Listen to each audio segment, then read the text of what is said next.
man is back. Oh, my gosh, Durant got messed up. This is a 5 out of freaking 5. It is beat making time. Next week is E3 week. My album comes out next week. I have the liver. You know what I'm saying? It's true. You know what I'm saying? But look at that, my God. This is your boy. All right, ladies and gentlemen of the YouTube citizens, y'all know who this is. This is your boy Dash the True Inferno. Back at it with another Call of Duty Black Ops Cold War commentary video for you guys, and this is going to be a long video because I'm basically doing 3 topics in one. The last one is the short one, but it's really interesting, and that one involved Paul Pierce and what he did to basically get himself fired from ESPN. We're going to talk about that last in this video, but what I want to talk about is 2 players who once upon a time were teammates, who are still in the league right now, and are proof that the players in the league, they are highly sensitive. They are highly sensitive. One more than the other.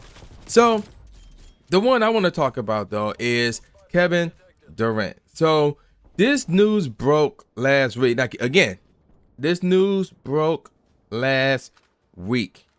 So why did I put major emphasis on this? Because of what I'm going to say in the next few minutes. So what's going on here is apparently Kevin Durant got on Michael Rapaport's bad side to the point where he released private DMs that they had on Instagram going back to December 23rd. And by the way, so when this news broke, it was basically the end of March, early April. That's when this news broke. And basically Rapaport released DMs that they had back in December 23rd.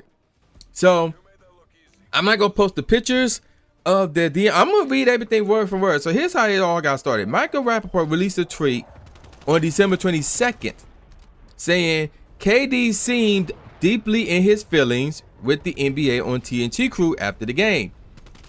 Spelling damn it wrong. He said damn it. Okay, but whatever. He's super sensitive about everything. Don't do the interview. Well, I mean, I'll be honest. I'm not all that familiar with Michael Rapaport, but he is accurate. He is accurate here. He is super sensitive. Like when we talk about guys who are sensitive in the league, he's number 1 on the list. So, I mean, and like, I'll be honest, like over the past, 3 years or so, I refer to him as the third best player in the league. Once upon a time, he was the second. And even to this day, I still refer to him as the third best player in the league, behind LeBron, who is number 1, who always been number 1. And this year is Anthony Davis, even though they're, well, all 3 of them injured. Actually, KD supposed to be coming back tonight as I'm recording this video. So we'll see what happens with that. But all 3 of them, well, more so Anthony Davis and Kevin Durant are injury prone at this point. But and then I refer to Kevin Durant as the best scorer in the league right now, in close seconds, a tie between his teammate James Harden and Stephen Curry, and then close behind them is Damian Lillard himself. But let's get back to the issue at hand here. So after Michael Rapaport released that tweet about how super sensitive KD is, by the way, he didn't cuss at him. He didn't, go after his mama. He didn't go after his wife or whatever the case may be. He just said, yo, KD is super sensitive. And it's true. It's true. We have seen history of this. So what happened? The next day, not even 24 hours later, probably not even 12 hours later, because Michael Rapaport released that post, that tweet at 9:35 p.m. on the 22nd. December 23rd at 8:20 a.m., KD on Instagram, his Instagram is Easy Money Sniper, by the way, said the letter U. Well, I'm not going to, spell out everything. He just said, you a bitch.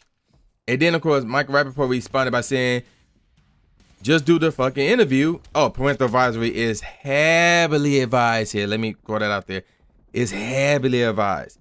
Just do the fucking interview. And if you're upset about something, they have said, say something. Up here looking like you were going to cry and shit. And then that was so by the way, that was like one of 4 things that Michael Rapaport responded to in this long list of DMs.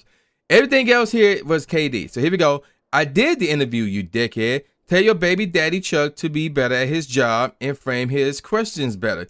He gave me 2 options for that dumbass question, yes or no. And then Michael Rapaport posted some picture saying, I don't know why they still ask for this idiot's opinion.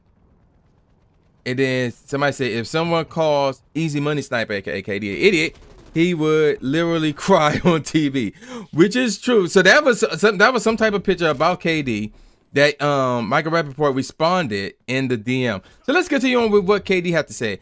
I heard it all before, you cunt. Chuck doesn't need you as security. You pale, pasty, cum, guzzling bitch. I swear I'ma spit in your face when I see your dirty ass. Bet your life on it. Meet me on West 17 tomorrow at 10. Or better yet, what's your address? 10 a.m. at Catch Steak on the corner. Meet me there, pussy. Alright, and then Michael Rapaport responded by saying, go help the kids in Brownsville, Brooklyn, and stop being a fucking puss. KD, you a bitch for even caring how I do an interview. All you do is cocksuck other men for attention. Trump didn't pay attention to your sorry ass, so now you want to use everybody else to get views and laughs. Your life is a joke, you fucking pale cocksucker. Go get some sun, it's fucking with your brain, piece of shit. And then Michael says, go to Brownsville and help the people that need it, goofball. And then KD say, you go do it, you clown. Good for you, but nobody gives a fuck. Suck a dick. Can't wait to tell you all this in person. And then laughing crying emotes, like 5 of them. You call your lawyer like the pussy you are. Ha ha ha ha. A long line of ha ha ha's. You couldn't talk Portnoy, Portnoy, talking shit. And he spelled defamation, I guess. Defamation character, laughing crying emote.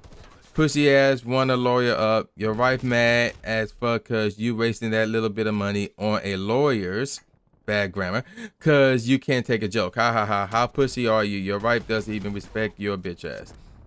So, like there's a lot of things at fault here. So first and foremost, Michael Rapaport, like here's the thing that I don't get. This all was done in December, but after reading it, it looks like, I don't know, it's weird. It looks like some of this was done at a later date because of the whole lawyer situation. But my thing is, I don't see a time frame for that one. So I don't know exactly when KD came at him about the lawyer situation. But it's very interesting. But the thing that gets me though is he waited until last week, late March, early April, to basically put these DMs to the public. So, and they still up to this day. They are still up to this day. Like if you want to read this joint, you really can. All you gotta do is go to Michael Rapaport's Twitter. Just go to Michael Rapaport Twitter. It's simply Michael Rapaport, and look on his post on March 30th at 4:38 p.m. So that was a little over a week ago. So that's when these DMs went up. It was, I find that to be pretty crazy, pretty wild. But the thing that messed up here is he released these joints. And here's what he said. When he released these joints. I received threats and disgusting messages daily, but never in my wildest dreams did I think KD Trey 5, that's his name on Twitter, would be among them. The snake himself is now threatening me. Bring it up my wife and wants to fight. This is supposed to be America's sweetheart, right? And my thing is, why you release that? Like, there's certain things that you shouldn't release to the general public. You know, if you know, a man having an argument with another man, that should be kept private. So, and if you truly believe that KD is threatening you, and wherever the case may be, you take it up to the police. You know, you take it up to the police. You don't release them for the whole world to see, because that'll make you look good. Now, despite me saying that, and then I asked the question, these conversations, I'm assuming the majority of them, took place on December 23rd of last year. So why did he release them March 30th of this year? Like, why did he wait so long? So again, I don't know. Because again, like the last few bits of messages, which all came from KD, seemed like they occurred at a later day because he mentioned a lawyer, wherever the case may be. So you would think if Michael Rapaport called lawyers on KD, it would have made the news. It would have made the news. But I don't know. I didn't hear anything about it, so I don't know what's up with that. But now let's get on to KD. Michael Rapaport is right. KD is sensitive as heck. I've been saying that for years. KD is the Jay Cutler of the NBA. So what does that mean? KD is bitch made. Now, is he bitch made on the court? No. No, like I said, he's the best scorer in the league. He's the third best player in the league right now. And the Brooklyn Nets really have a really good shot at winning the championship, assuming that they all can stay healthy, that is. If they can all stay healthy, they have a really good shot at winning the title. But, like, when it comes to these interviews and stuff like that, KD is sensitive as heck. And he is the main example of this. Now, in terms of, like, what he said, I mean, like, this dude comes off as immature, man. Like, it's one thing to... I know how black folks, they like to joke around with each other, you know, call us like, oh, you a bitch ass nigga, blah, blah, blah, stuff like that. But, you know, it's joking, you know. Especially that's how it was like 10 years ago and earlier. So I can understand KD having that mentality. But you're dealing with Michael Rapaport, who is not black. So they would never, so real talk, if you're not black, you would never understand that lifestyle. You never understand the joking culture that is within the black community, especially from like 10 years ago and before. So you would never understand, you know, that joking nature that, you know, we black dudes had with each other. So, but at the same time, so he should have realized, he should have known better, like, yo, he shouldn't have gone after Michael Rapaport like that. He shouldn't joke with him like he's one of the boys. Because let's be real, he's not one of the boys, you know. But I mean, he is right. Like KD, he is super sensitive. He's bitch made. I don't care what anybody says. I don't care how great he is on the court. He's bitch made, and it's the truth, flat out. And these DMs proved it because, like I said, Michael Rapaport, he only posted like 3 things in these DMs. 3 to 4 things in this, 4 things with his DMs. One of them was a picture. The other 3 was him commenting towards KD. Everything else was KD, laughing emojis. You know, well, both of them had messed up grammar, but you get the drill. So it proves to me that KD is immature and KD is super sensitive. Just like Michael Rapaport said, KD is super sensitive. Now, what I think, before I move on, there's one thing that I do need to get across my stress, because speaking of super sensitive, that's what this society is right now. So they should not be going after KD, talk about something, because KD did, like, the thing that ESPN was only talking about, which is stupid on their part, where really first take, which is stupid in this part, was, let me find the comment that KD said. Here it is. That you're a bitch for even caring how I do an interview. All you do is cocksuck other men for attention. Trump didn't pay attention to your sorry ass, or no. So now you want to use everybody else to get views and laughs. Your life is a joke, you fucking pale cocksucker. So basically, they were focusing on the homophobic slurs that he was using towards Mike Rapaport. And you know how sensitive society is. You know, obviously they support, you know, that I can never get this correct, so I apologize in advance. The LGBT community. So they heavily support that. So if you make jokes like that or comments like that, they're going to come after you hard. They're going to want to support the cancel culture and be like, oh, Kevin Durant should be canceled. He should be kicked out the league, blah, blah, blah, stuff like that. And I'm like, again, this is how, you know, well, like a few years back, this is how black dudes would talk to each other like that. Like black dudes would talk to each other like that, and it was all jokes and stuff like that. So, granted, again, KD is dealing with a guy who is not black, so he won't understand. Because even KD released a tweet saying, dang, it was all jokes. I didn't know you felt that way. I'm like, really?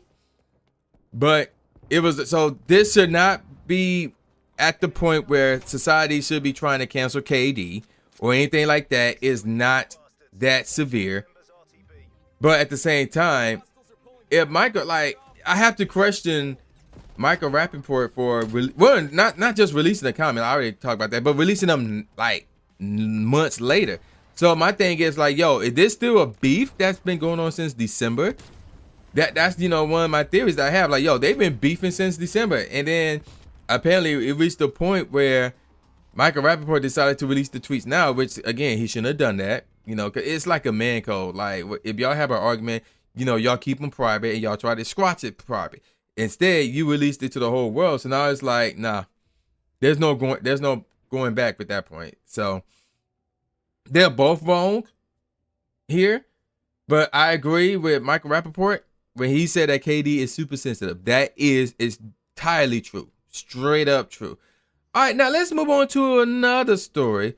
This one involves his former teammate, Russell Westbrook. So here's what happened here.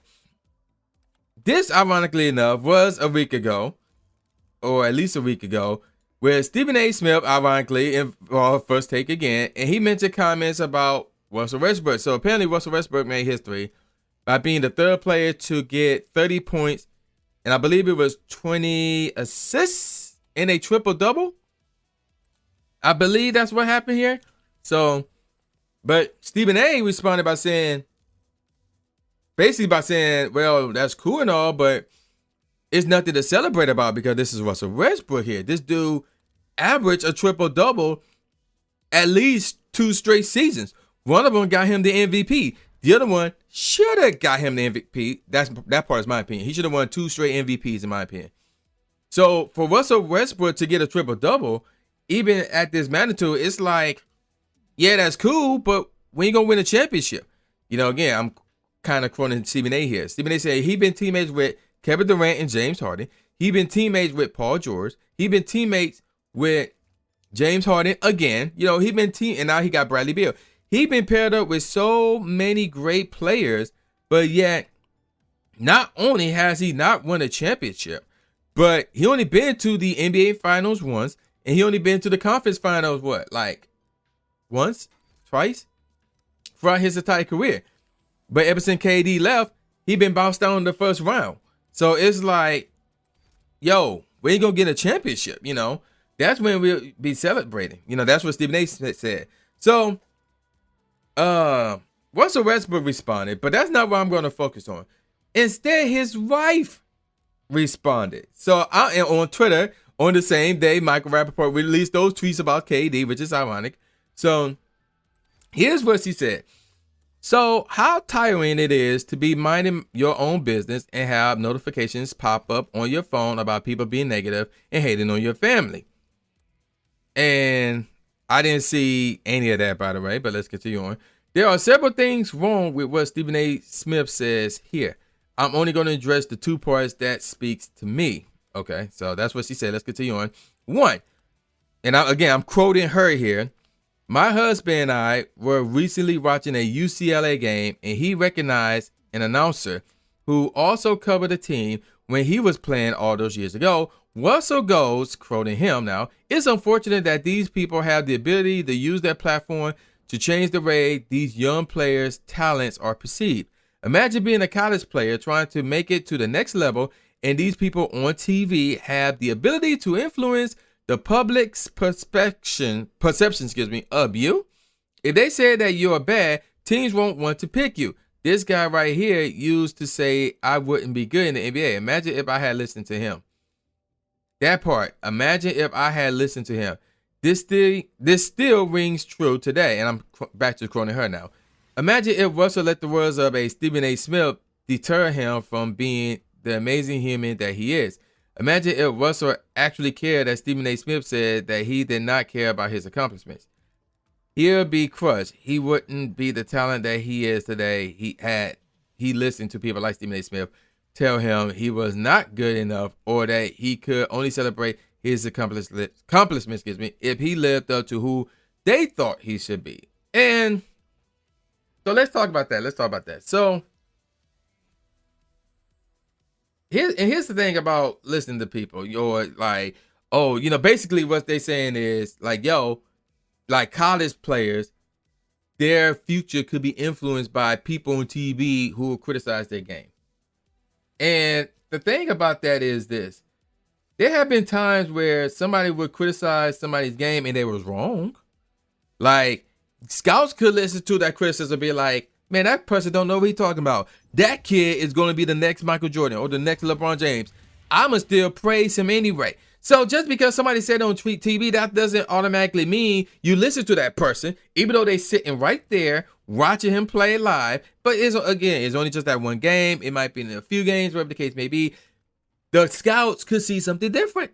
So just because somebody on TV is calling the game and say, oh man, that kid is trash, But in actuality, that might not be the case because he's only watching that kid just for one game. He may have a personal vendetta, whatever the case may be. So it's up to the scout to say, I'm going to listen to him and stay away from this kid, or forget that announcer. I'm going to scout this kid and see what he's made of, stuff like that.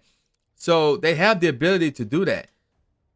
And the one thing that she said involving Stephen A. Smith was that she put in words in his mouth by saying Stephen A. said that he did not care about Russell's accomplishment. That's not what he said. What he said was pretty much, we've seen that accomplishment before. Now, how about you do something else? Pretty much. It's like a 4-year-old. If the 4-year-old spells encyclopedia for the first time, yeah, you're going to praise that kid. But if that same kid turns 5, turns 6, turns 7, turns 8, turns 9, turns 12, 11, 12, 13, and still is capable of spelling the word encyclopedia and is looking to be praised, you're not going to praise him for that. It's like, okay, kid, we've seen you spell that word 25,000 times correctly. How about you spell another hard word? How about you spell a tougher word? How about you get another accomplishment done? That's basically what Stephen A. is saying here. So let's move on to the second thing. Or actually, we're still in the first thing. Ironically, I'm quoting her again, Russell makes history and Stephen A. Smith comes out of nowhere to say his non-congratulations.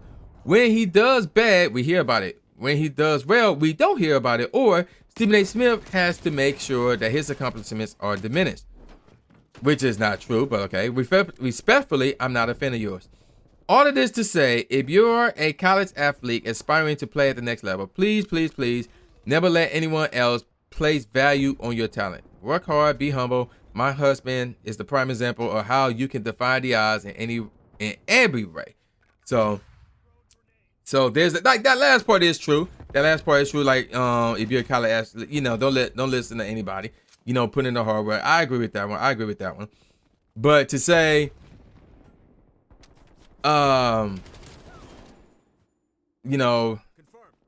Stephen A. said, yeah, that is true. He did share his non-congratulations. But again, it's only in the sense of, we seen him do a triple-double before. How about you do something else? That's basically what Stephen A. is saying. Now, let's get on to number 2, which brings me to, and then number 2. Russell is the happiest he's ever been. Not having the championship does not hurt him a lot. Apparently that's true. We've seen all-time greats like Patrick Ewing, Charles Barkley, Reggie Miller. They're in the Hall of Fame, and they haven't won a championship. You know nothing about him. If you did, you know that he is way, way, way more than a championship. He is a champion of life, a champion of his people. He doesn't care about your championship, and certainly not your opinion. He cares about his people, his community, and trying to make the world a better place. So here's the thing about that. Stephen A., like really any sports journalist, like I'm not an expert, but any sports journalist does not get paid to talk about, the athlete's life, because now you're talking about his home, talking about his wife, talking about his kids, and you're going beyond the boundaries. He's talking about his game on the court and what he's done based off of his game on the court. So to say he's a champion of life and champion of his people and mentioning his community, like, yeah, that's all cool, but Stephen A. nor any other sports media journalist or outlet or whatever is not getting paid to talk about and should not be talking about what you do outside the court, outside the field, outside the diamond, wherever the case may be. So there's that. Now let's move on to, okay, here's another tweet. Let's see. Stephen A. Smith, I think this is a tweet. This looks like an Instagram post. I don't know how many times I have to be minding my own business and randomly be subjected to your slandering my husband, who also happens to be minding his own business, being happy and living his best life. Leave us alone already. We don't want to play anymore, although we never asked to play. Exit, ride, hard pass, however you want to receive it. There you go. So that was directed towards Stephen A. I believe that's from his Russell Westbrook's wife as well. So I mean, like, so this ain't the case of Russell Westbrook being oversensitive, because again, I don't know what he said, and apparently based on what he said, it was like not as harsh or detailed as this. So this is another case of a family member of a athlete being super sensitive right here. So again, these sports journalists are paid to criticize these talents' game. That's what they're getting paid to do. So when they do something good, yeah, they should be praising them, and they've done so before. But if they do something that was not good, then they should like be like, yo, he did not have a good game. Here's what happened. He didn't play good, blah, blah, blah. So in this case, when somebody makes history, yeah, you should praise him. But like when it's a guy who made history based off of something that he have done plenty of times, it's like, are you really satisfied with that? Like let's be real. You are in the league to do one of three things: win a championship and create a legacy, win a championship as a supporting cast, or just get paid or play to get the money. There's nothing wrong with doing one of the three. There's nothing wrong with doing one of the three. So if you're not in the league to get a championship, then it leads me to believe that Russell Westbrook is in there just to get the money. Again, nothing wrong with that because he came, I remember it says it correctly, he came for property and now he got money. So that's good for him, good on his part. You know, he able to provide and stuff like that. That's good on his part. You can't knock him for that. So that's what it leads me to believe. And you gotta ask, you gotta answer the question, why are you in the league? Whether it's basketball, football, hockey, baseball, whatever. Why you play the game? Why are you in the league? And again, if it's just for the money and you don't care about winning the championship, okay, so be it. But you have to realize the job of a sports journalist. The sports journalist's job is to criticize the athlete's game. And to me, that's what Stephen A. does. Now, let me get something straight here. Going back to the first topic, Stephen A. apparently is a huge KD fan, and I got my reasons why he's a huge KD fan. Whereas me, I'm like, yeah, y'all, I think he's a tiny bit, based on the way Stephen A's talked about him, KD's overrated. Like, I disagree with him when he talks about KD. Talks about if he wasn't injured, he would be MVP right now. I'm like, no. How he referred to KD as the best player in the league for like 2 years straight, whatever the case may be. I'm like, no, So yeah, I disagree with Stephen A on a few things, mostly about KD. So it's not like, oh, I'm riding Stephen A coattails or anything like that. It's just that I agree with him here. So there's that. And then the last story I got is, this is actually funny. Paul Pierce was on Instagram live streaming, and he was like having a ball Friday night.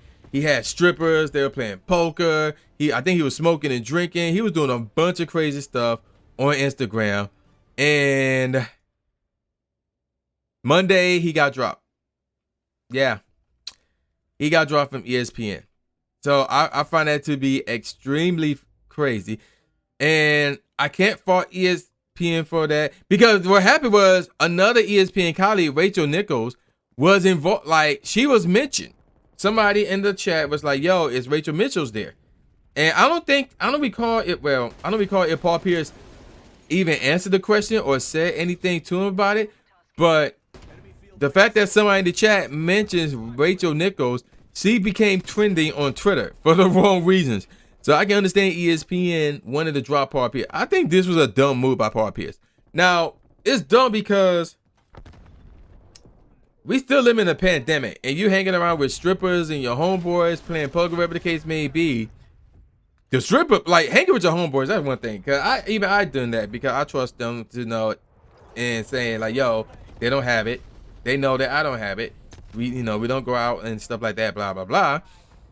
But to have strippers there, that's a different story. I'm not saying they have it either, but now you're talking about physical contact. And I'm like, what the heck? So there's that. And then to make matters worse, you live streaming the whole thing. And I'm like, why would you do that? Why would you live stream the whole thing? That should have been kept private. Real talk. That should have been kept private. But it is what it is. And now Paul Pierce is at this point in time without a job.